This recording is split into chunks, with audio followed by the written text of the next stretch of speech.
Decía Sócrates que cuando el debate está perdido, la calumnia es el arma del perdedor y la oposición a la Cuarta Transformación hace mucho tiempo que perdió el debate. Decían que si ganaba AMLO el dólar estaría a 30 pesos. Perdieron ese debate.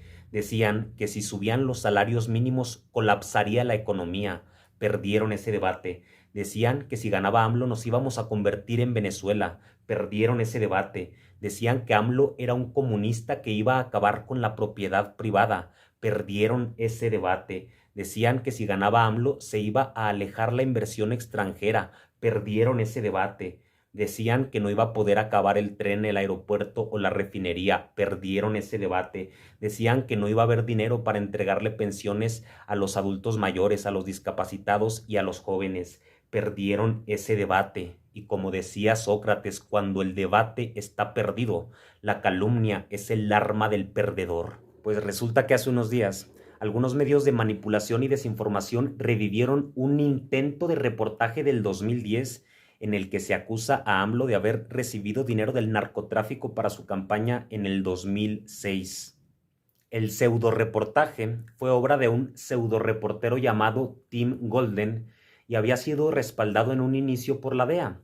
Recordemos que ese intento de reportaje, fue hecho el 2010. El 2011, la propia DEA lo descartó por falta de pruebas. La principal fuente de ese pseudoreportaje era un abogado llamado Roberto López Nájera. Ese tal Roberto López Nájera fue testigo de Felipe Calderón y Genaro García Luna, y además fue abogado de los Beltrán Leiva. Todo eso que algunos medios de manipulación dan por hecho solo son calumnias sin argumentos y sin una sola prueba. Lo que son hechos irrefutables son los siguientes. Estados Unidos confirmó que cerró desde hace 13 años la investigación sobre AMLO y un supuesto dinero del narco para su campaña del 2006. El ex jefe de operaciones de la DEA, Mike Vigil, aseguró que no hay evidencias de que AMLO recibió dinero y pide no especular sin pruebas. Pero sobre todo, Tim Golden, el autor del texto citado por medios de comunicación, reculó y admitió que no hay evidencias contra AMLO. Y a pesar de todo eso, algunas pseudoperiodistas como Anabel Hernández y Carmen Aristegui se unieron a ese eco sobre ese intento de reportaje para cometer suicidio político y acabar por completo con la poquita credibilidad que les quedaba. No se hacen ni una sola pregunta de plano. Ya se resignaron a que sus seguidores no piensan ni un poquito.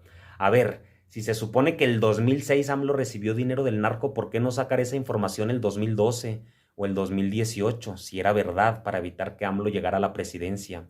¿Por qué sacarla hasta el 2024 cuando casualmente hay elecciones presidenciales y la candidata de Morena le lleva más de 30 puntos a su más cercana perseguidora? ¿Por qué? ¿Por qué? Si AMLO recibió dinero del narco el 2006, no hay una sola prueba. ¿Por qué? Si tenía nexos con el narco, no hacer lo mismo el 2012 o el 2018. ¿Por qué hacer caso de las palabras de alguien que dice y asegura que Calderón y Genaro García Luna son unos angelitos y que además fue abogado de los Beltrán Leiva?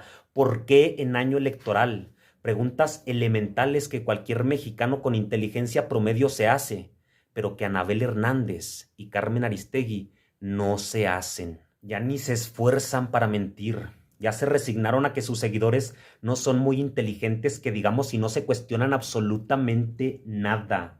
Se burlan de la inteligencia de sus seguidores. Bajo la máxima de que la calumnia cuando no mancha, tizna, siguen tomando decisiones.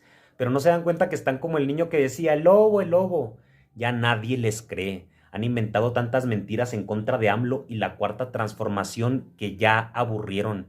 Ya ni siquiera se hacen virales, nomás entre ellos se ven, nomás entre ellos se siguen la corriente, pero no llegan ni al 5% de los mexicanos quienes se dieron cuenta de esta última calumnia. Muchísimas gracias por acabar con su credibilidad.